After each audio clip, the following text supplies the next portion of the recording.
Me estén escuchando muy bien. Bueno, pues vamos a iniciar rápidamente. Muy interesante, muy importante. Y bueno, pues vamos a dar, primero que nada, por ahí estoy teniendo algunos problemas, pero bueno, vamos a tratar de continuar de todas formas. Vamos a iniciar con un repaso rápido de lo que hemos estado viendo. Hola, ¿qué tal, David? Me da mucho gusto saludarte y a todos. Esta clase se queda grabada y bueno, pues espero tus comentarios también ahí en las grabaciones. Tenemos el material disponible, el que hemos estado viendo ya en las primeras clases. Ya tenemos 2 clases y con esta es la tercera. Y tenemos ya el material ahí disponible. Si no lo tienes, puedes solicitarlo con un mensaje. Esta clase se va a quedar grabada, la vamos a subir a YouTube también. Y por ahí puedes verla ya grabada y también solicitar los materiales de las primeras clases. Con todo gusto se los proporcionamos. Vamos a iniciar, vamos a dar un breve repaso a lo que hemos estado viendo hasta el día de hoy. La primera clase le dimos un repaso, vimos cómo se origina el estudio de la teología bíblica, cuál es el origen, cuáles los primeros exponentes. Vimos que así como tal, como el estudio de teología bíblica inició en el siglo XVIII, nace como una disciplina independiente de la teología dogmática, porque en ese entonces se estudiaba la teología de una forma dogmática, es decir, el dogmatismo se refiere a que las instituciones que enseñaban Biblia, la teología bíblica, enseñaban de una forma en la que ellos establecían creencias que no necesariamente era la forma que Dios estaba hablando en la Biblia. Son creencias, son doctrinas que no son bíblicas. Entonces ese es el dogmatismo. Y en ese entonces, en el siglo XVIII, surge la idea de estudiar la Biblia de una manera separada a esas creencias que estaban imponiendo las instituciones religiosas en el siglo XVIII. El principal exponente fue Johann Philipp Gabler en el siglo XVIII.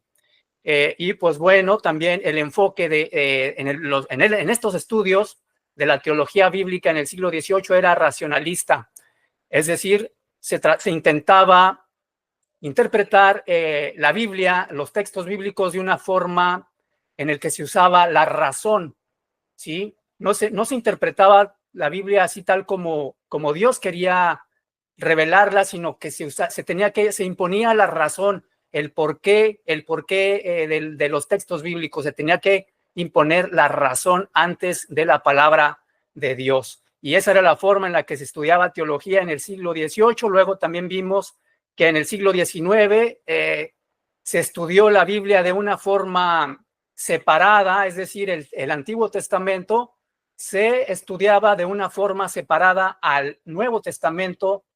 Y pues sabemos hoy que el Antiguo Testamento como el Nuevo Testamento tienen una unidad, un tema central, que es Cristo Jesús.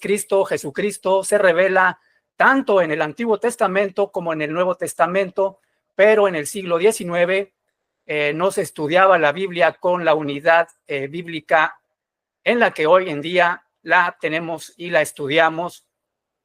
Y pues bueno, fue hasta el siglo XX ya con autores como Gerhard Voss, Oscar Cullmann, entre otros, que desarrollaron el estudio de la teología bíblica, incorporando la unidad bíblica, es decir, estudiando de manera conjunta el Antiguo Testamento y el Nuevo Testamento. Y de esta forma, pues hasta la fecha, es como la teología bíblica se estudia y se debe de estudiar.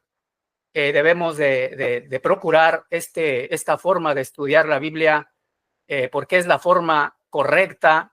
La teología bíblica tiene una unidad temática y pues bueno, hemos visto también que la unidad temática el centro de la Biblia es el reino de Dios, es el establecimiento del reino de Dios conjuntamente con la salvación en Jesucristo, ya que, bueno, pues podemos ver un prototipo de reino al inicio de la Biblia, en el Génesis, vemos cómo Dios establece un reino en el huerto del Edén, en donde él, Dios, es el rey, y Adán y Eva son los súbditos, son los que obedecen al rey.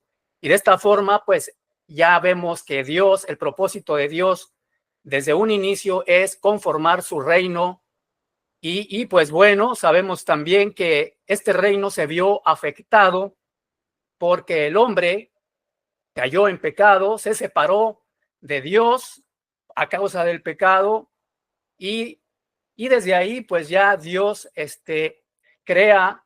genera la forma de redimir al hombre a través de toda la narrativa bíblica, y esto se va llevando conjuntamente con la reestructuración del reino de Dios. Entonces, el reino de Dios y el tema de la salvación van ligados, ligados conjuntamente en toda la narrativa bíblica.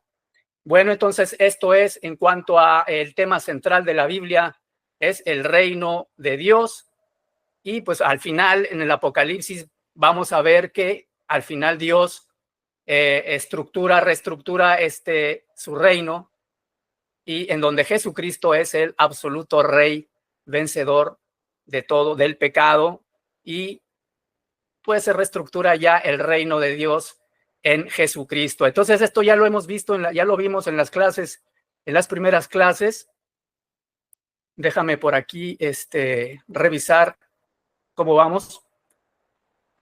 Bueno, entonces, a lo largo de la narrativa bíblica, el propósito del reino de Dios, como lo hemos estado viendo, no desaparece después de la separación del hombre de Dios a causa del pecado. Dios no se separa del hombre. También vimos que Dios constantemente está buscando al hombre después del pecado. Vemos cómo en Génesis, después de que Adán cae en pecado y se avergüenza, se cubre con hojas de los árboles, Dios lo busca y le dice: ¿dónde estás?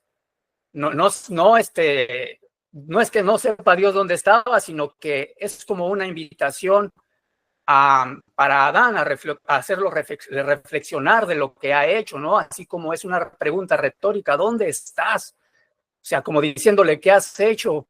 Y esa es la forma en la que se debe interpretar este texto, no de la forma en que no como si Dios no supiera en dónde estaba. Entonces Dios siempre está buscando al hombre, dado a que él su pecado y dado al propósito de Dios, que es restaurar el reino.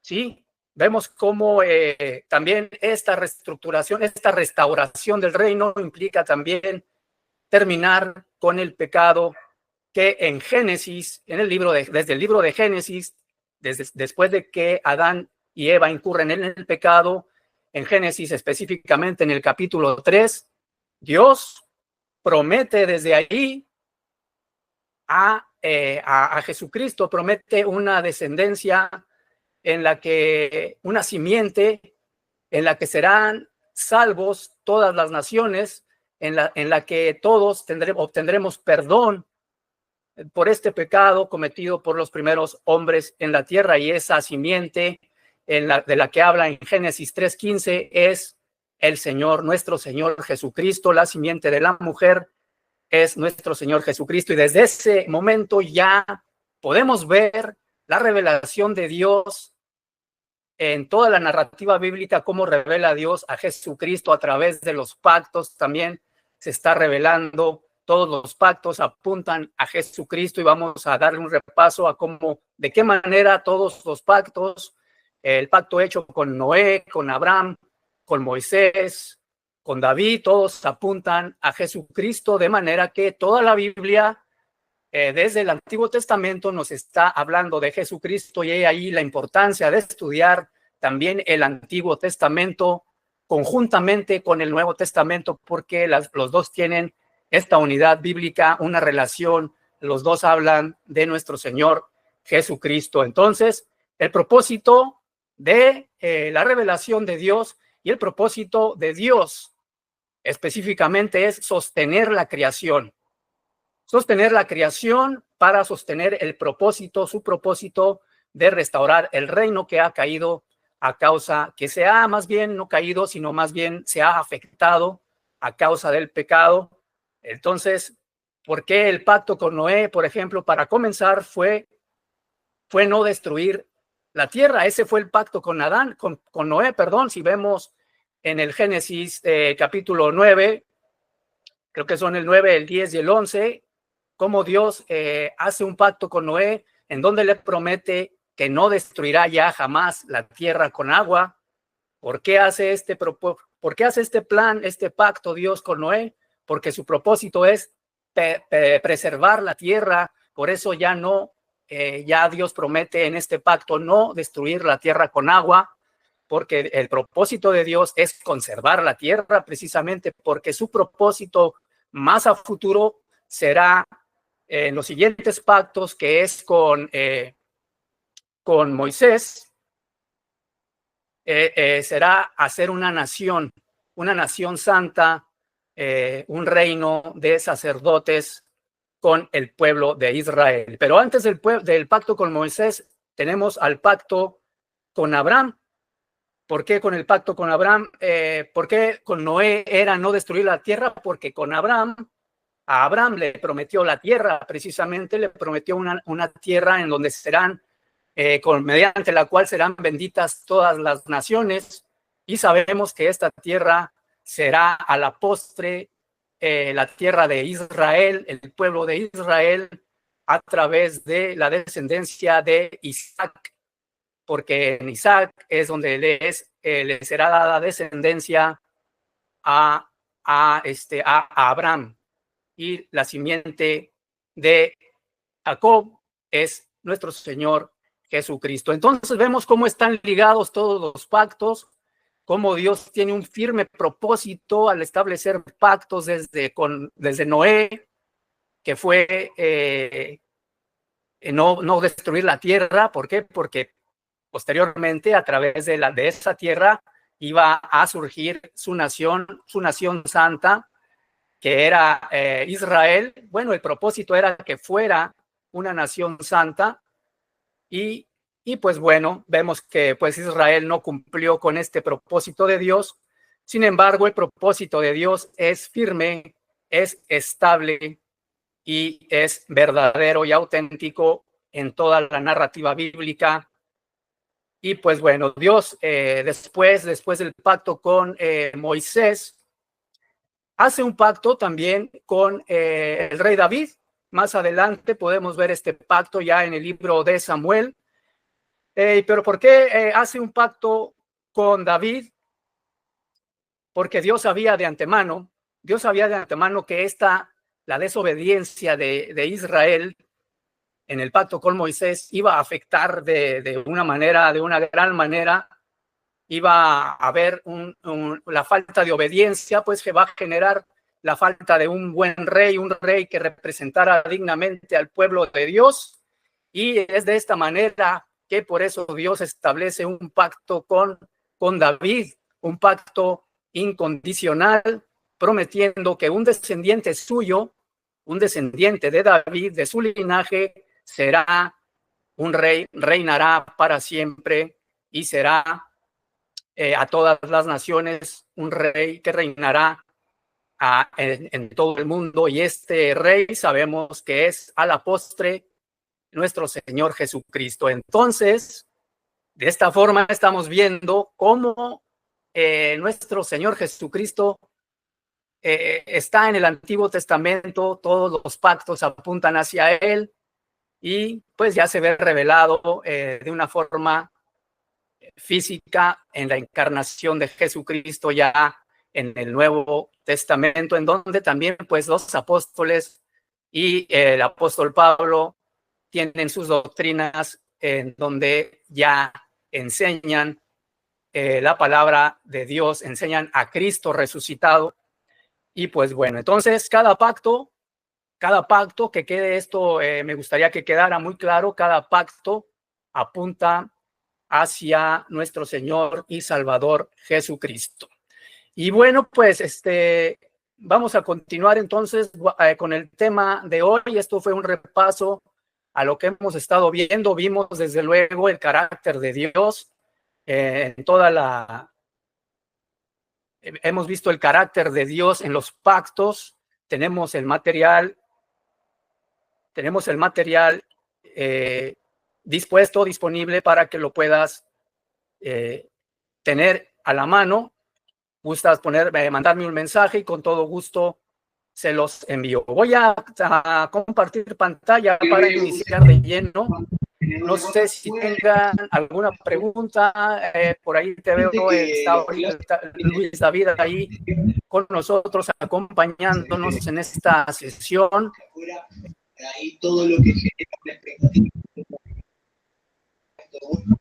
y pues bueno, no sé si por ahí existe una pregunta de lo que hemos estado exponiendo hasta este momento. Y bueno, vamos a dar un tiempo antes de compartir este tema que vamos a ver desde el día de hoy en esta clase.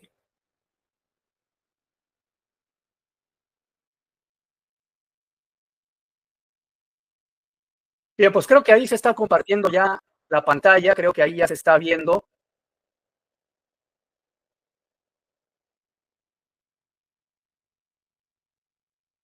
Y esto es muy importante. Esto es muy importante.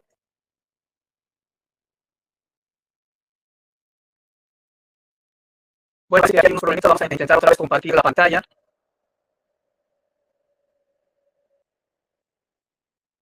Mira, dice aquí está este texto bíblico para ya terminar con este tema de que la Biblia, el Antiguo Testamento, los profetas, los salmos, todos hablan acerca de Jesucristo. Mira lo que dice en Mateo 5:17. No penséis que he venido para abrogar la ley o los profetas. No he venido para abrogar, o sea, abolir la ley, sino para cumplir. ¿Vino Jesús a cumplir con la ley? ¿O es Jesús el cumplimiento de la ley? Me gustaría que contestaran esta pregunta. ¿Qué entiendes tú con este texto? No penséis que he venido para abrogar la ley o los profetas. No he venido para abrogar, sino para cumplir. Bueno, pues hay algunas creencias, algunas enseñanzas que nos dicen que Jesucristo vino a cumplir así estrictamente con la ley, a realizar el que Moisés dijo, o sea, a cumplir con la ley. Es muy diferente cumplir con la ley a darle cumplimiento a la ley. Entonces, mira lo que dice este texto. El siguiente texto que podemos observar aquí en esta lámina es que luego Jesucristo dijo: cuando todavía estaba yo con ustedes, les decía que tenía que cumplirse todo lo que está escrito acerca de mí en la ley de Moisés, en los profetas y en los salmos. Este texto se encuentra en Lucas 24:44.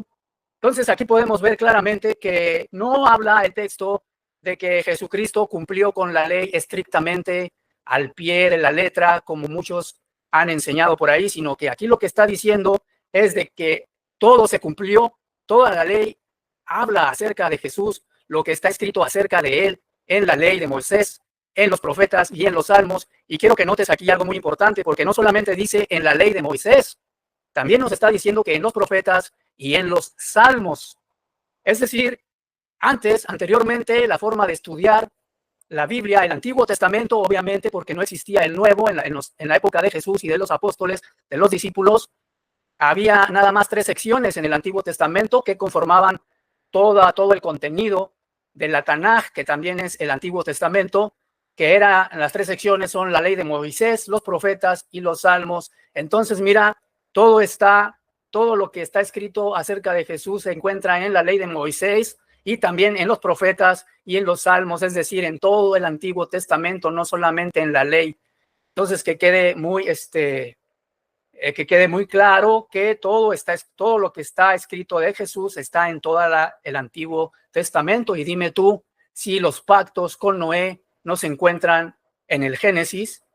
Ahí está, en la ley de Moisés. El Génesis es parte de la ley de Moisés.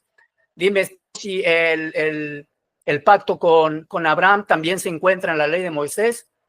El pacto mosaico también se encuentra en la ley de Moisés. Sin embargo, el pacto con David ya no está en la ley de Moisés, ya se encuentra en la sección que corresponde a los profetas, porque el libro de Samuel estaba integrado en la sección de los profetas en el Antiguo Testamento hebreo, en el Tanaj, que era el que estudiaban Jesús y todos los apóstoles en esa época. Entonces, con estos textos está muy claro que Jesús no vino a cumplir, no es que no cumpliera con la ley, pero estos textos se refieren a que Jesús es el cumplimiento de la ley, de los profetas y de los salmos.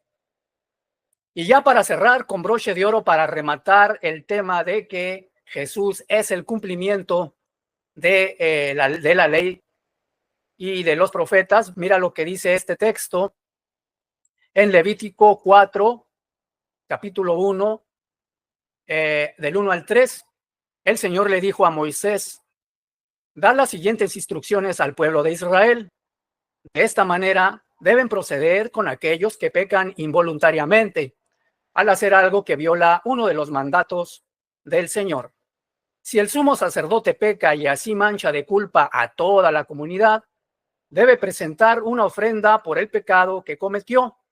Debe ofrecer al Señor un becerro sin defecto. Esto es la ley de Moisés. Este texto se encuentra en Levítico capítulo 4 del 1 al 3, que corresponde a la ley de Moisés. Era la forma, la manera en la que Dios perdonaba los pecados.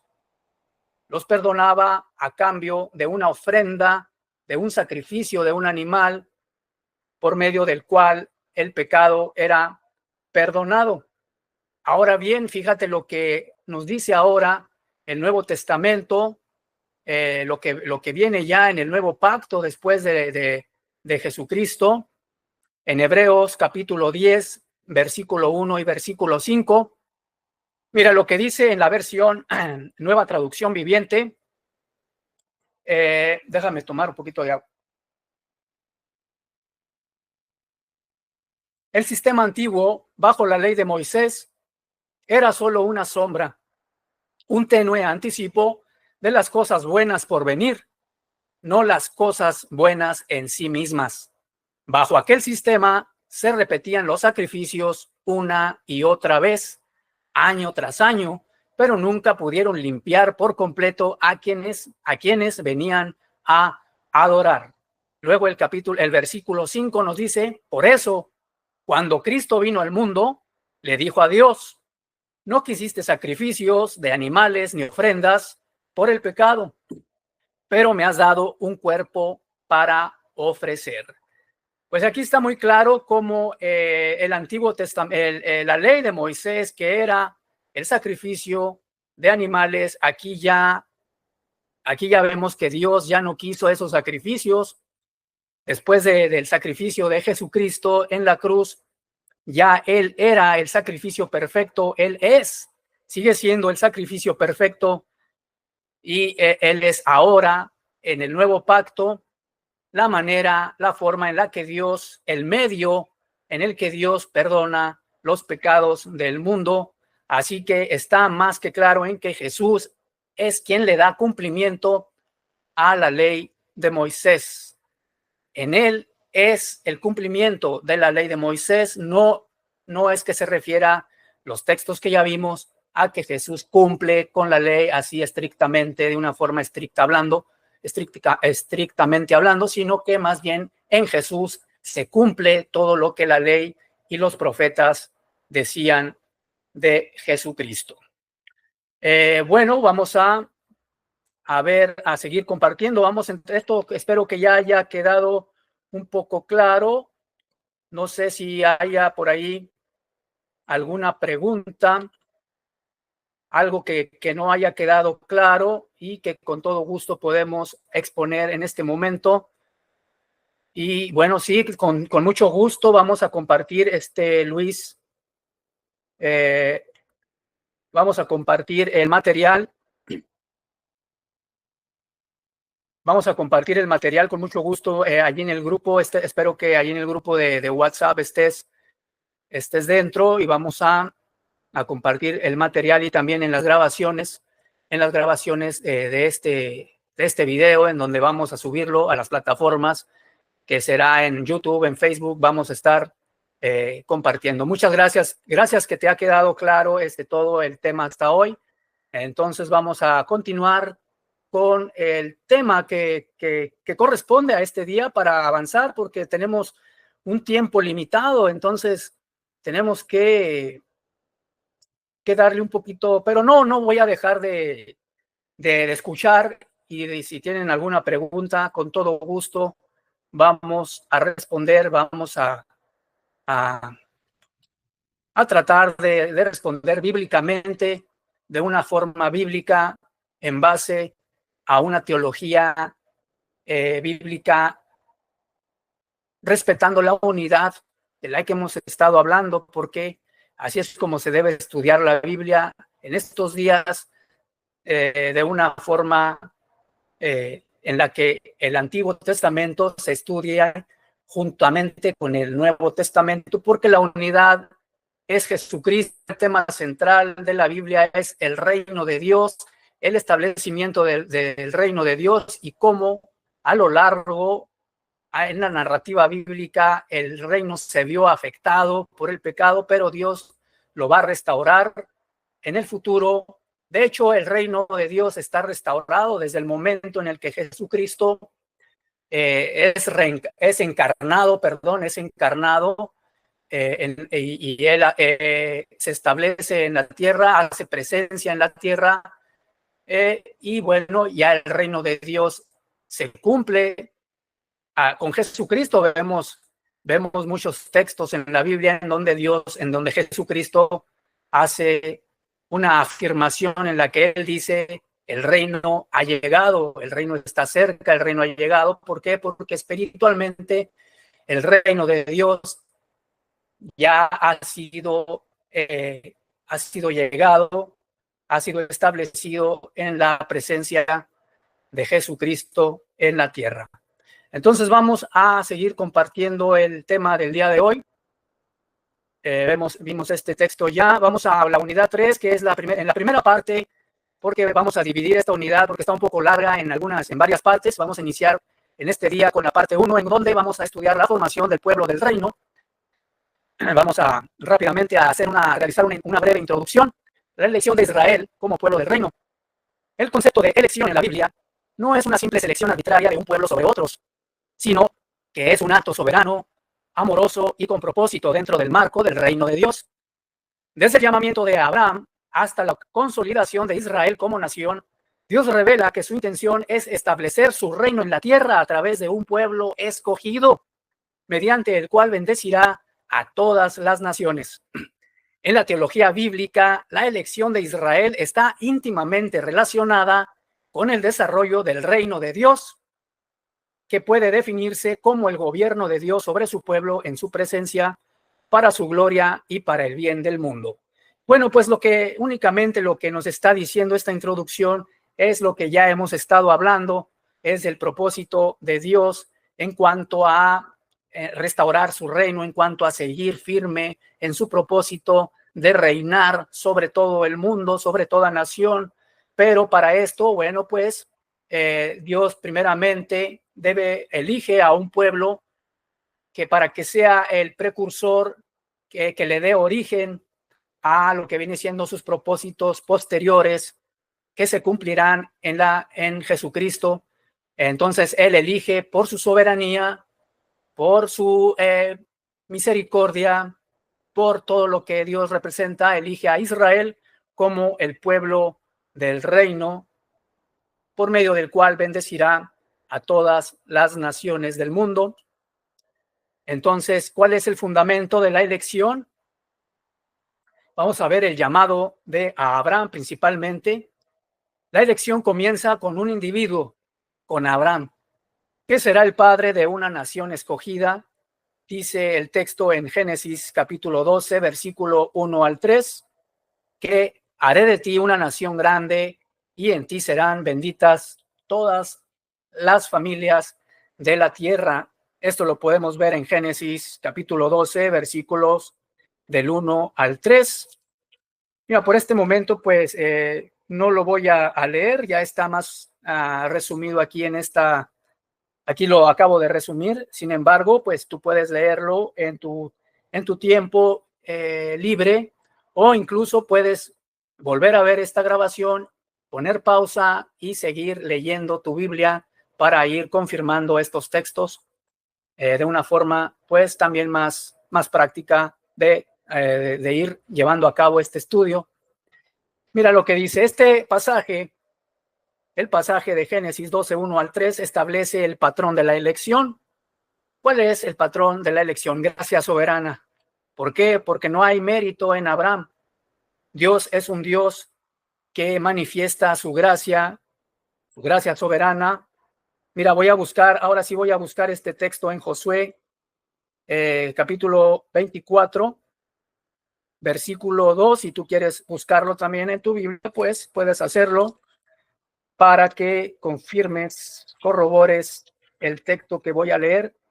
Josué 24, versículo 2 dice: y dijo Josué a todo el pueblo, así dice el Señor, Dios de Israel, vuestros padres habitaron antiguamente de otra parte del río, es a saber, Taré, padre de Abraham y de Nacor, y servían a dioses extraños. Fíjate qué interesante que Abraham y su familia servían a dioses extraños, no servían al Dios, al único Dios verdadero. Por eso es que vemos que Dios manifiesta una gracia soberana, una gracia incondicional para hacer sus elecciones. A pesar de que Abraham servía a otros dioses, Dios lo llama para su propósito redentor, que es en Cristo Jesús a la postre, porque de Abraham surgirá la simiente en donde surge Jesucristo a la postre. El propósito de este pacto con Abraham es misional. ¿Por qué? Porque el propósito es bendecir a todas las familias de la tierra. Es una manera como misionera de bendecir, de que el evangelio de Dios llegue a todas las naciones de la tierra por medio de Abraham. La promesa del reino, fíjate, la promesa del reino es que habrá tierra, descendencia y bendición. Lo podemos constatar en Génesis capítulo 15, versículos del 5 al 7, también en el capítulo 17, del 4 al 8. Y de esta forma la lección no es aislada, sino misionera. ¿Por qué? Porque serán benditas todas las naciones de todo el mundo, y se relaciona directamente con el establecimiento del reino de Dios entre las naciones. Entonces, el propósito de Dios es claro en esta etapa, en la elección, en el llamado de Abraham. Ahora bien, vamos a ver este tema de Israel, el pueblo escogido por gracia. En el Éxodo, Dios convierte a los descendientes de Abraham en una nación y establece con ellos un pacto. Esto lo podemos ver, constatar en el Éxodo capítulos 19, 5 y 6, en donde dice que vosotros me seréis un reino de sacerdotes y una nación santa. ¿Qué nos quiere decir aquí este texto? Es el propósito de Dios de seguir él con el objetivo de establecer su reino.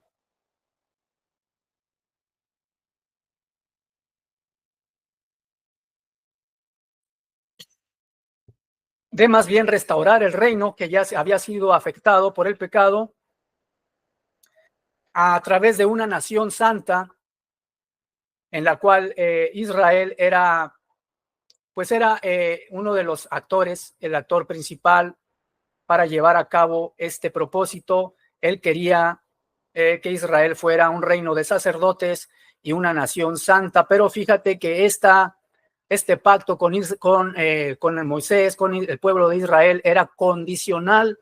Aquí había una condición que podemos ver en el versículo 5, porque Dios le hace la condición a Israel de que tendrían que ser obedientes a todas las leyes, a la ley que Dios había establecido, y que a cambio Dios pues les sería de ellos un reino de sacerdotes y una nación santa.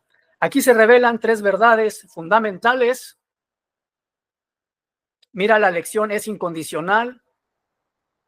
La elección es incondicional, el pacto no, pero la elección sí. ¿Por qué? Porque dice en el Deuteronomio 7, 7 y 8, dice que no por ser vosotros más numerosos os escogió Jehová, sino porque os amó.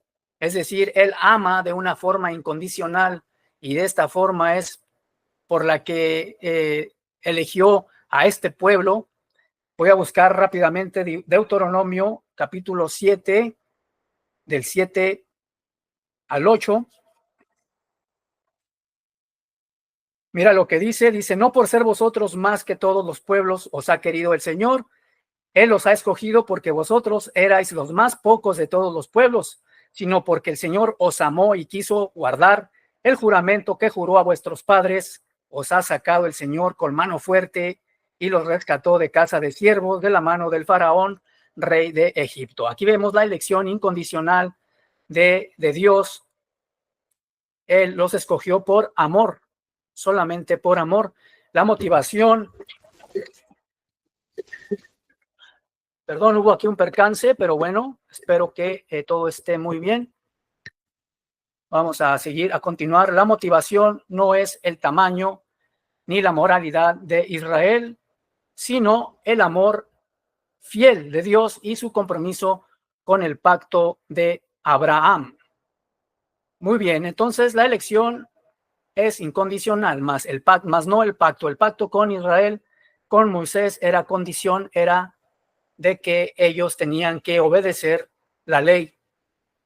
Dice que, mira, la elección implica responsabilidad, ya que, por ejemplo, vemos en Deuteronomio capítulo 10, versículo 12 al 16, que, y ahora Israel, ¿qué pide Jehová de ti? Vamos a ver lo que dice Deuteronomio capítulo 10, versículos del 12 al 16, dice: ahora pues, Israel, ¿qué pide el Señor tu Dios de ti? Sino que temas al Señor tu Dios, que andes en todos sus caminos y que lo ames y sirvas al Señor tu Dios con todo tu corazón y con toda tu alma, que guardes los mandamientos del Señor y sus estatutos que yo te prescribo hoy, para que hayas bien, para que hayas bien. Pues vemos cómo Dios establece que también Israel debe ser obediente a sus mandamientos, así que no es un privilegio sin deber. Israel debe vivir en obediencia, justicia y santidad. Como dignos representantes del reino de Dios, también la elección es representativa. Israel no fue elegido en detrimento de las demás naciones, sino para representar a Dios ante el mundo. Mira lo que dice en Isaías 49:6: te di por luz a las naciones, refiriéndose al pueblo de Israel.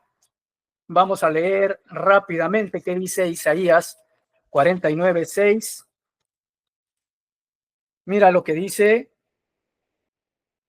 y dijo, poco es que tú me seas siervo para levantar las tribus de Jacob y para que restaures los preservados de Israel. También te daré por luz de las naciones, para que seas mi salvación hasta los fines de la tierra. Debía ser Israel un digno representante de Dios, un digno representante porque Dios lo dio por luz de las naciones. Sin embargo, pues en la narrativa bíblica vemos que Israel no cumple con estas expectativas. Tuve ahí un problema, se cayó el micrófono, pero bueno, espero que no haya generado por ahí algún problema. El reino en el pueblo elegido. Dios establece su reino teocrático mediante Israel. Hasta este momento, Dios era el rey directo. No había todavía reyes. Los reyes eran mediadores entre el pueblo y Dios, porque pues era ya a través de los reyes, pues hubo por ahí pues reglas, leyes que tenían que obedecerse. Sin embargo, antes de los reyes, Dios era el rey absoluto, rey soberano sobre el pueblo de Israel. Por eso a esto se le llama teocracia, al hecho de que la forma en la que Israel era gobernado era directamente por Dios. Entonces dice que en 1 Samuel vemos que Dios es su rey. No hay rey todavía humano, sino que es Dios el rey de Israel directamente. También la ley, su ley es su constitución, lo vemos en Éxodo 20 y en Levítico 19. El tabernáculo y luego lo que fue el templo en Israel es el centro del gobierno divino. Ahí es donde habitaba Dios en el tabernáculo, y luego ya después en la construcción del templo con el rey Salomón era en donde Dios estableció, en donde él vivía, en donde él moraba, y desde ahí pues desde ahí Dios habitaba entre el medio del pueblo. Así Israel es el pueblo del reino, una nación bajo la autoridad divina, habitando en la tierra prometida, viviendo conforme a la ley de Dios. La teología bíblica reconoce en Israel un modelo inicial del reino, aunque imperfecto. Su historia anticipa el reino escatológico que será cumplido en Cristo. Vemos la importancia entonces de la elección de Israel para anticipar lo que viene siendo el reino absoluto y perfecto de Dios en Cristo Jesús más adelante, ya con él el reinado de David. Mira lo que dice esta lámina, la fidelidad y la esperanza de una nueva elección. A pesar de ser un pueblo escogido, Israel cae en idolatría y en rebelión. Entonces Dios envía profetas que denuncian su infidelidad al pacto. Vemos un ejemplo, por ejemplo, en Jeremías capítulo 2, versículo 13. ¿Cómo llamaban, cómo hacían el llamado los profetas al pueblo de Israel? Mira lo que dice en Jeremías 2, 13, mira, lo voy a leer rápidamente. Porque dos males ha hecho mi pueblo. Me dejaron a mí, dice Dios, fuente de agua viva, para cavar para sí cisternas rotas que no detienen aguas. Mira de qué forma el pueblo de Israel se separa de Dios. Y esto lo vemos en sinnúmeros, en sinfín de citas bíblicas, sobre todo en textos de los profetas, Jeremías, Isaías, Ezequiel, Oseas, etcétera, etcétera. Todos hablan del incumplimiento del pueblo de Israel a las leyes de Dios. Y bueno, entonces, de esta forma, la elección no garantiza la salvación automática, es decir, aunque Dios haya escogido a Israel como su pueblo, como una nación santa en sus propósitos, esto no iba a garantizar la salvación de Israel. ¿Por qué? Porque el pacto acuérdate que el pacto es condicional. Israel debía ser obediente y no lo logró. De esta forma, aun cuando Dios es justo, Dios hace esta condición en el pacto. De todas formas, Dios es justo y Dios afirma su propósito. Y dice en Deuteronomio 34 que aun cuando estén dispersos, desde ahí los recogerá Jehová su Dios. Es decir, no está hablando de todo un pueblo, de todo el pueblo de Israel, porque Dios tiene siempre tiene un remanente fiel, un remanente del pueblo de Israel que le será fiel, un grupo elegido. ¿Por qué? Porque este pequeño grupo es el remanente, es el que sí obedeció y el que siempre se confió en Dios. Y este remanente es del que está hablando aquí este texto. Cuando estés dispersos, desde ahí te recogerá Jehová tu Dios. No está hablando de todo el pueblo de Israel. Obviamente no es así, porque Dios no va a recoger a los desobedientes. Va a recoger, va a escoger nuevamente a su remanente, al remanente fiel para reinar sobre ellos. Y a esto se refieren estos textos en Deuteronomio 34. Vamos a ver un poquito esta tipología de Israel y la iglesia. Mira cómo la elección de Israel prefigura la elección de la iglesia, que es el nuevo pueblo del reino. Mira, el elemento, en este caso aquí nos está señalando la lámina que el elemento son dos. Primeramente, el Israel antiguo, que vendrá siendo iglesia, la Israel espiritual.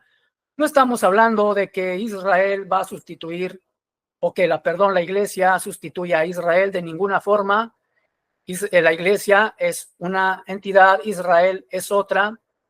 Sin embargo, en Romanos capítulo 11, no lo vamos a ver ahora, pero ahí nos va a dar una indicación de que el pueblo, la iglesia, se injerta en Israel, es decir, no está sustituyendo a Israel, sino más bien está siendo injertado también en la savia, en el olivo, juntamente con Israel. Entonces, pero lo vamos a estudiar vamos a llevar a cabo en otro estudio.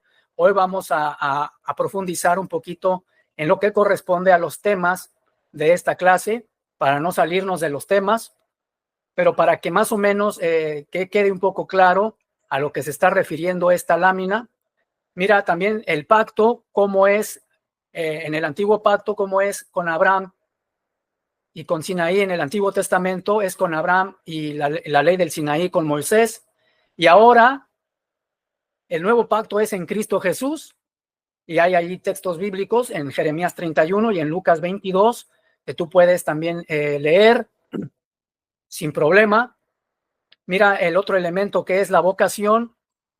En el Antiguo Testamento, la vocación de Israel era una nación, tendría que ser una nación santa y luz a las naciones. Sin embargo, pues Israel no cumple, pero eso el día de hoy lo cumple la iglesia misionera y sacerdotal. Y vemos una referencia en Primera de Pedro, capítulo 2.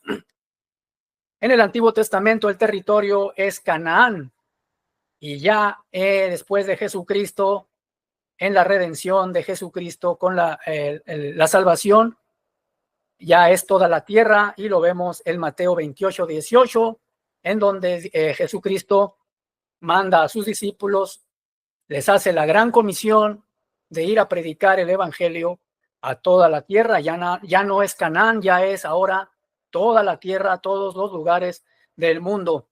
En el Antiguo Testamento el templo es físico, vemos el tabernáculo y vemos también el templo del rey Salomón. Y ahora el templo es el cuerpo de Cristo, es un templo espiritual. Lo vemos también, hay referencias bíblicas en los libros del apóstol Pablo, en donde Cristo representa el templo que nuestro cuerpo es el templo de Cristo. Entonces, nosotros somos el cuerpo de Cristo, la iglesia viene siendo el cuerpo de Cristo, y es el templo espiritual. Vamos a hacer una conclusión sobre este primer tema de la elección de Israel para los propósitos de Dios de restaurar su reino. Dice la conclusión que la elección de Israel es un acto de gracia soberana con propósito real, que era establecer el reino de Dios en la tierra a través de un pueblo consagrado, y este pueblo debía reflejar el carácter de Dios y anticipar la redención universal. Aunque Israel falló, el plan no fracasó. En Cristo la elección se renueva, se amplía y se cumple. El resumen clave es que Israel fue elegido para ser el embrión del reino de Dios y su historia apunta hacia el cumplimiento de ese reino en el Mesías. Muy bien, pues mira, hemos estudiado un poco este tema. El tiempo se nos está terminando. Voy a compartirles pantalla antes. No sé si tengan por ahí alguna pregunta, algún comentario al respecto, una duda que haya surgido en cuanto a este tema, que es muy importante que conozcamos, porque necesitamos comprender la Biblia para ya no dejarnos guiar por falsas enseñanzas, por falsos maestros. Necesitamos estudiar la Biblia como un todo y no separar textos bíblicos, estudiar un texto por separado, porque vamos a llegar a conclusiones falsas, erradas, y el propósito de Dios es crear hombres, generar hombres leales, hombres fieles a su palabra. Dice en Efesios capítulo 4 que la iglesia se constituye de maestros, de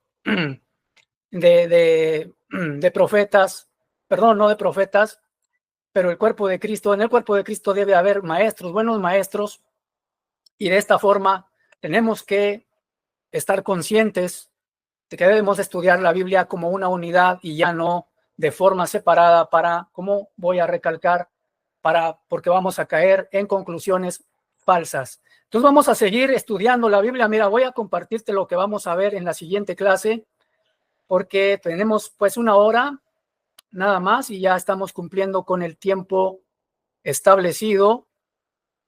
Te voy a compartir brevemente lo que vamos a ver en la próxima clase. Hoy vamos a dejarlo hasta aquí. Permíteme. Vamos a ver en la siguiente clase qué es la teocracia, pero ya como a Dios como Rey de Israel. Vamos a profundizar en la teocracia, porque hoy lo vimos de una forma muy superficial. Nomás dimos así como que para que supiéramos qué es la teocracia. Básicamente dimos el concepto solamente, que es la forma en la que Dios gobierna directamente a su pueblo, sin intermediarios, sin reyes todavía.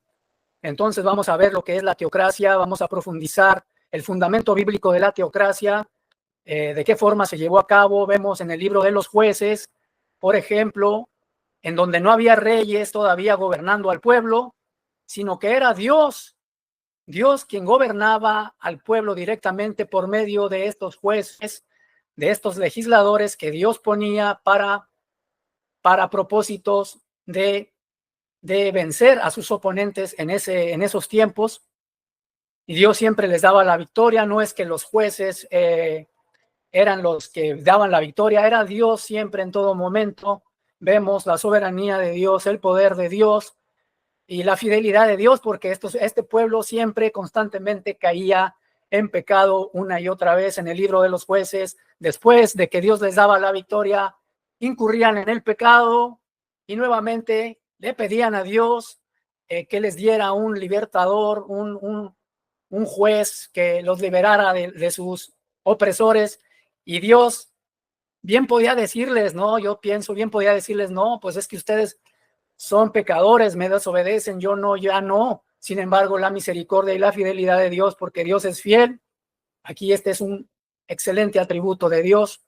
Dios es fiel a su palabra. Él desde un inicio, desde un principio, estableció su fidelidad incondicional en el pacto con Abraham, de que establecería su reino, y de esta forma Dios es fiel, y también lo podemos ver en estos episodios con los jueces. Vamos a ver todo lo que es la teocracia, vamos a profundizar en la teocracia en Israel. Dios es legislador supremo, la mediación de Moisés y los jueces, etcétera, etcétera. Así que, pues te invito a que continúes con el estudio bíblico, no dejes de estudiar la Biblia, no dejes de profundizar en el estudio bíblico. Recuerda, el estudio bíblico es una unidad, no puedes estudiar el Antiguo Testamento, no puedes leer textos aislados unos de otros, porque vas a caer en malas interpretaciones. Así que bueno, pues es todo por hoy. Muchas gracias. Se ha cumplido el tiempo, tenemos 1 hora ya cumplida de estudio bíblico. Si no hay comentarios, si no hay dudas, preguntas, pues sería todo de mi parte. Espero haya sido de provecho esta clase, y se va a quedar grabada para que la puedas repasar, y si surgen ideas, con todo dudas y hay comentarios, puedes darlas a conocer ahí en el grupo de WhatsApp que tenemos, y con todo gusto vamos a responderlas, primeramente Dios. Y pues bueno, sería todo por hoy. Gracias a Luis David, gracias por habernos acompañado en esta clase. Espero haya servido, haya sido de bendición. Nos vemos hasta la próxima clase. Estén pendientes del grupo, porque pues se va a estar compartiendo información importante con respecto a este estudio teológico. Nos vemos. Que Dios les bendiga. Hasta la próxima.